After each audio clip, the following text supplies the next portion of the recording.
Okay, today we took note of the announcement by the International Committee of the Red Cross that a delegate has visited State Councilor Aung San Suu Kyi in detention today in Myanmar, in accordance with the ICRC's standards and procedures for visiting people deprived of liberty.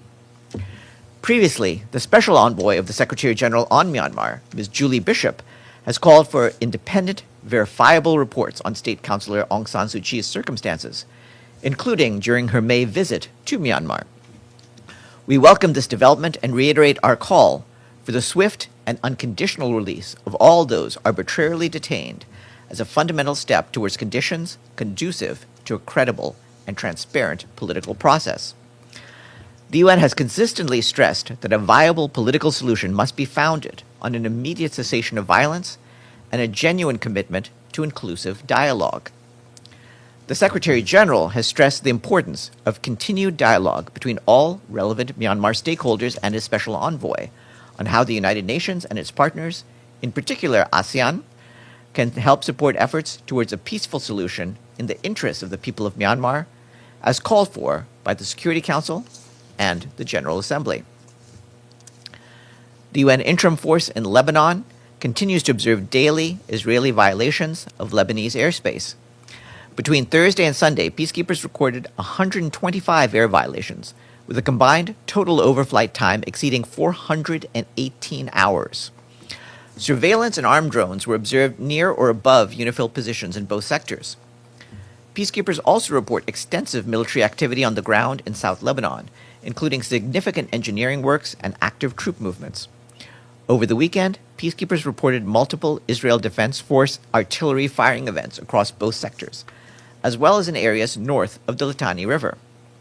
Separately, peacekeepers observed IDF activities in Lebanese territorial waters on both Saturday and Sunday. Peacekeepers continue to face obstructions to their freedom of movement in South Lebanon. On Friday, UNIFIL patrols encountered temporary IDF roadblocks in both sectors, restricting movement in Sector East and along the coastal road in Nakura in Sector West before access was restored. Separately, in Sector West, peacekeeping patrols were subjected to stone-throwing incidents over the weekend. Yesterday, peacekeepers discovered unexploded ordnance and improvised explosive devices in Sector East. The items were safely destroyed on site. At the request of the Lebanese army and following deconfliction with the IDF, a UNIFIL helicopter and personnel participated in efforts to extinguish a brush fire in the general areas of Shwaya and Ain Jerfa, outside the mission's area of operations yesterday afternoon. On the humanitarian front, UNIFIL facilitated, in coordination with OCHA, 7 humanitarian missions in both sectors on Thursday and Friday. Turning to the occupied Palestinian territory, the Office for the Coordination of Humanitarian Affairs says the daily airstrikes, shelling, and shooting continued across Gaza over the weekend, reportedly killing dozens of people, including children and other civilians. On Saturday, one strike hit the area of Al-Aqsa Hospital, damaging an adjacent medical storage facility. The World Health Organization tells us that this caused the destruction of essential medical supplies, including some that they had delivered. Due to the proximity of the attack, the hospital building also sustained minor damage. The Ministry of Health reported that more than 150 fatalities, including dozens of civilians, were documented in July, the highest reported monthly death toll since the beginning of the year. Most strikes are being reported in western Gaza, with less than half of the strip, within less than half of the strip, where virtually all 2.1 million people are concentrated. OSHA stresses that under international humanitarian law, civilians and civilian infrastructure must be protected and should not be targeted. Healthcare facilities must never be attacked or militarized. Further on health, our humanitarian partners warn that funding constraints continue to drive shortages of essential medical supplies, including insulin for patients with type 1 diabetes and medicines for cardiovascular diseases.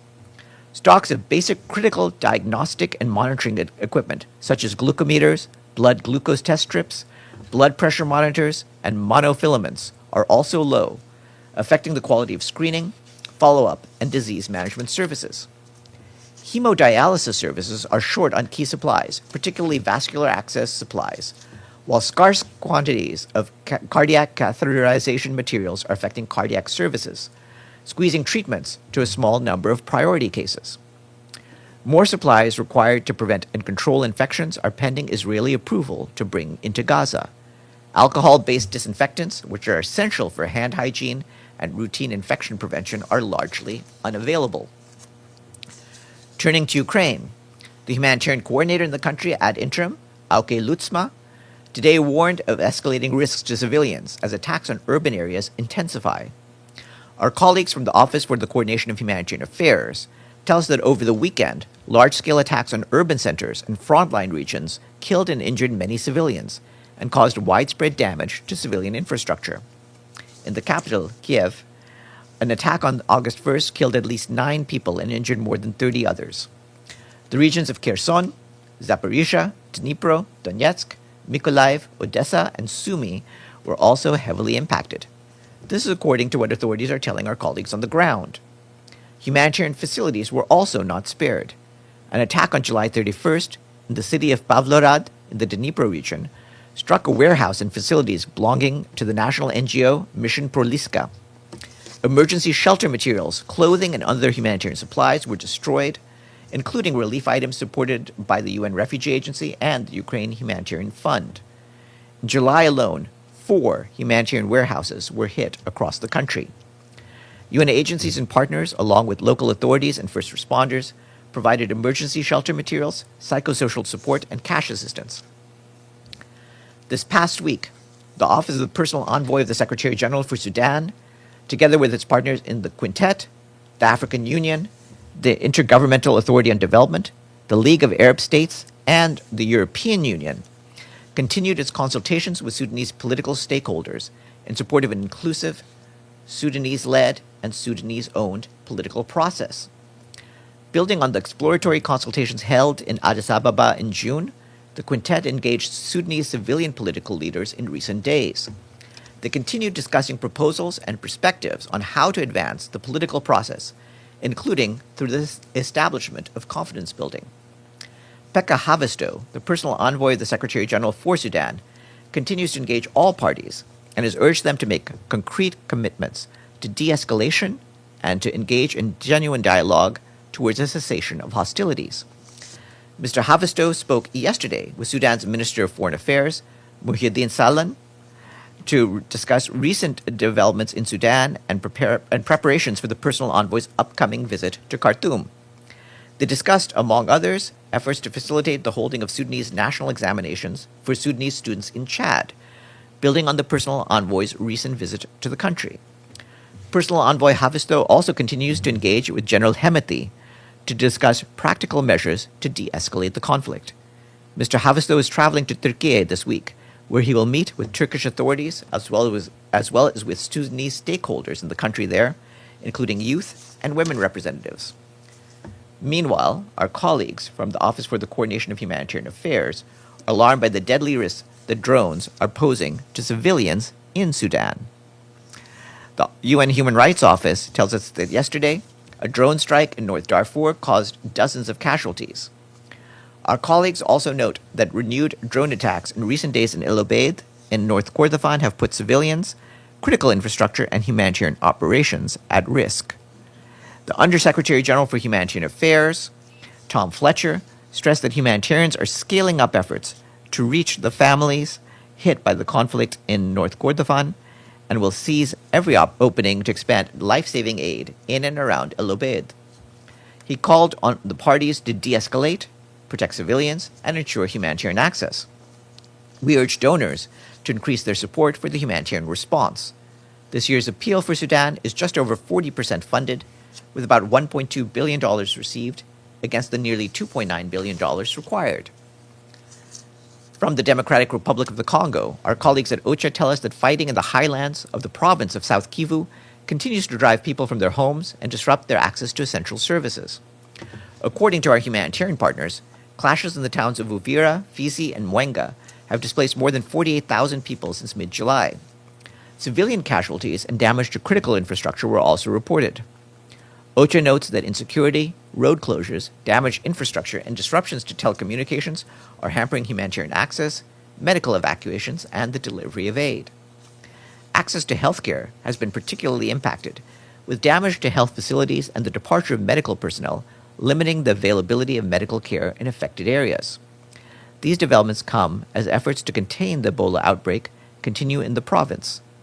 As of August 1st, national health authorities have reported 3,748 cases have reported 3,748 confirmed Ebola cases across Ituri, North Kivu, South Kivu, Haut-Uele, and Shopo provinces.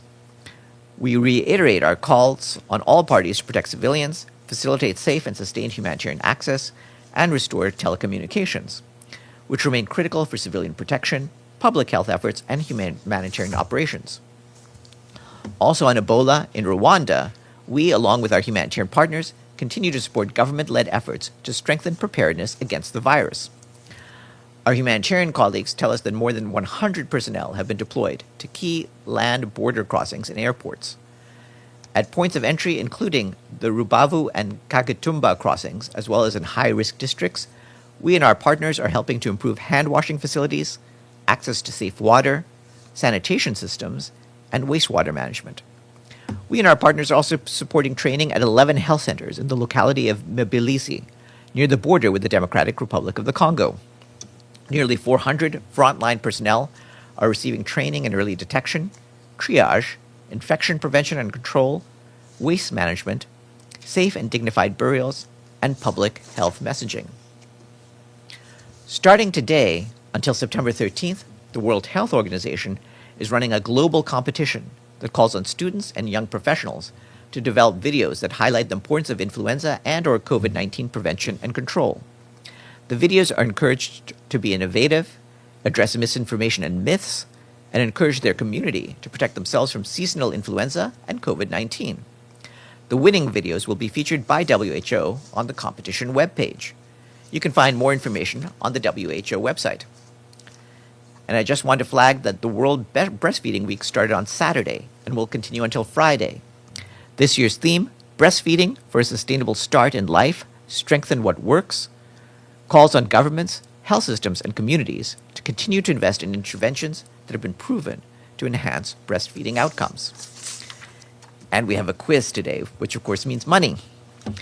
This country was the first country to ban smoking in your own home. Smokers must always stand about 2 meters or 6 feet away from non-smokers. And also the national bird of this country is the brightly colored scarlet macaw. Any guesses? No, they're completely different continent.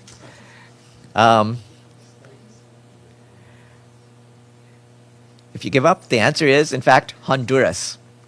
We say thank you to our friends in Tegucigalpa for their full payment to the regular budget. Honduras' payment brings the number of fully paid up member states to 123. And with that, we'll have some questions before we turn to the council presidency at 1. Yes. Thank you, Farhan. In light of the delegate from the International Committee of the Red Cross meeting Aung San Suu Kyi and Julie Bishop's comments, is she planning to make another request to meet Aung San Suu Kyi? At this stage, we don't have any travel by Julie Bishop to Myanmar to announce. When we do, of course, whenever she has travel, she would ask for access to Aung San Suu Kyi and others as part of our continued request, of course, for the safe and the swift and unconditional release of all of those who have been arbitrarily detained by the authorities. And on a completely different topic, I know you were just giving us the latest update on Sudan. The UN envoy from the Secretary General has, as you have said, been trying to get all of the key players together so that they're all on one page and trying to help bring an end to this war. How successful has he been? Well, as you know, he has been able to meet with representatives both of the Sudanese armed forces and the Rapid Support Forces. Obviously, we're not where we want to be. We want the parties to actually engage in talks with each other, but he has been dealing with them. As I mentioned just now, he did meet with General Hemeti, and he is continuing to make some progress, as I just mentioned, with some of the confidence-building measures that he suggested for the parties. And what about, can you check on whether all of the competing efforts to end this war, had any success in bringing them all together so that they have one message? As you can tell, the very fact that all of the parties, along with Mr. Havisto, have continued consultations over the past week with the parties, tells you that all of them are moving together, and that includes the African Union, IGAD, the European Union, and the League of Arab States. So they are all coordinating along with Mr. Havisto, and we're trying to move as one. One of the things we try to avoid is having efforts that are not in sync, because that, of course, can hurt the diplomatic efforts with the parties. Yes, Abdulhamid. Thank you, Farhan. 19 people were killed in Gaza, including unborn baby. Do you condemn that outright? We condemn all killings of civilians, as we've done. As you notice, I pointed out at the start the various strikes that happened over the weekend, including on Al-Aqsa Hospital. Yeah, thank you. A few settlers stopped in front of the Armenian church in Jerusalem, and as a group, spitted on that church. If these things passes without condemnation, it will be repeated again. Why you don't condemn that also? We have repeatedly called for all the holy sites throughout the territories to be respected, and certainly we do that for churches just as much as we do for synagogues and for mosques. And last, the village of Tel, where there were 4 Palestinians were killed last week, and 1 Israeli. A settler appeared on BBC threatening to annihilate everyone in the village. Have you seen that, and what do you say to this? We, of course, deplore any rhetoric directed against any of the communities, and we ask for all to avoid violent threats against any of the communities in the area. And on the screen, I believe we have a question from Mike Wagenheim. Farhan, long time. Hope you're doing okay. A couple topics for you. There was a hearing concluded recently in the High Court of Justice in Israel today. Some petitioners receiving UNRWA-related services petitioned the High Court against the so-called UNRWA laws implemented, I guess, very early this year. I know the UN and UNRWA were not a petitioner themselves, but the lawyer representing the petitioners said, when asked by the High Court whether the State of Israel had an obligation to specifically utilize UNRWA services as opposed to just providing the services that UNRWA otherwise offers, does the state have to use UNRWA? And the lawyer for the petitioner said, no, it can be another UN agency. Is that the UN's position as well? Our position has always been that the work of the UN Relief and Works Agency is vital to our humanitarian efforts and our efforts in terms of dealing with the local population throughout the occupied Palestinian territory as well as in neighboring countries. And we have called for all to respect that. And of course, you will have noticed the recent ruling by the International Court of Justice, which also calls for respect for UNRWA's work. I know you feel it's the best avenue. I get that. It's been repeated ad nauseum by UN officials. Legally, does somebody, specifically here, obviously Israel, have to utilize UNRWA as opposed to utilizing the services of another UN agency to provide for Palestinians in the region? Well, in terms of legally, I would just refer you again to the decision made by the International Court of Justice. Okay, second topic for you. Secretary General Guterres was in the region, being Israel and the Mediterranean, last week, or Syria. A tale of two tweets here that I'd like to get some clarification on. In Syria, the Secretary General tweeted out, Syria's sovereignty, independence, unity, and territorial integrity must be fully respected. Violations by Israel of the 1974 Disengagement of Forces Agreement are unacceptable and must stop. Pretty consistent from the Secretary General. He then lands in Cyprus also under occupation by Turkey since 1974, the message is very different. Quote, I have just landed in Cyprus to express my commitment to support for Cypriot communities in the search for a comprehensive and sustainable settlement of the Cyprus issue. Doesn't specify what the issue is. The UN cannot impose peace. Only Cypriots, through their leaders, can build it.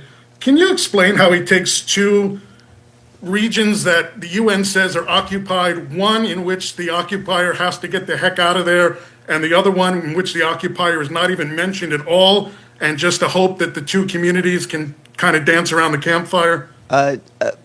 Mike, it would take hours, possibly days, for me to explain to you fully the differences between the situation in Cyprus and the situation in the Golan Heights. But I would refer you to the relevant Security Council resolutions, both the relevant meetings that happened in the United Nations in the 1970s during each of those crises.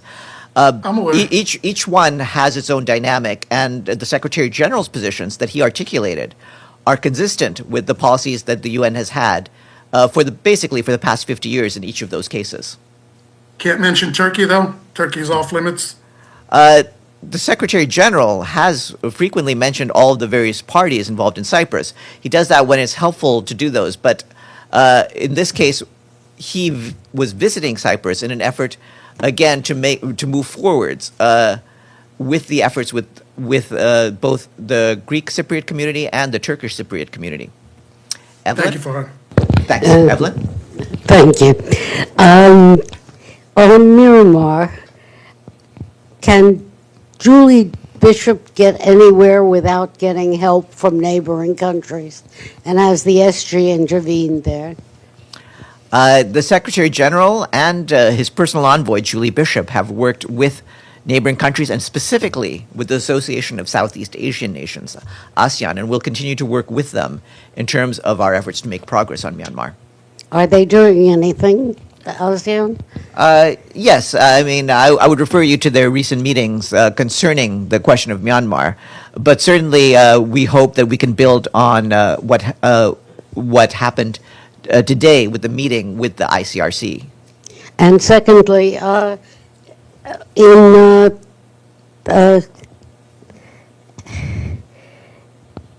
sorry, I've lost my paper. All right. Anyway, in Ukraine,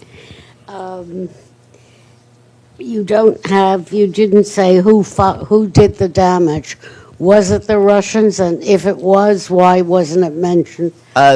In recent days, both Russian forces and Ukrainian forces have struck at the facilities of the other side, and we're concerned about both things. Namo.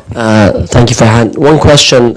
According to media reports, the United States and other coalition forces are withdrawing their troops from the remainder of their troops from the Kurdistan region in Iraq. And as you know, the region has come under a lot of drone attacks from Iran-backed militias. They're also withdrawing their defense systems, defense batteries, the Patriot defense systems. So my question is, as this will leave civilians in vulnerable situations without those defense systems, who do you think will be responsible for protecting civilians in a region like Kurdistan? Thank you. Well, in Kurdistan, as well as throughout the various regions in the Middle East, we want all of the fighting that's involved U.S. and Iranian forces to stop. We don't want any of the neighboring countries or neighboring regions to have to face the sort of firing that's been happening. And we welcome all efforts, including by Pakistan, by Qatar, and others, to mediate. And with that, I wish you all a good afternoon. I hope you enjoyed this video and you had everything in this video. Please, for more news, update like this, follow me on this channel by subscribing. Turn on the bell so that anytime I publish the next video, YouTube will publish my video to you. See you in the next one, and bye.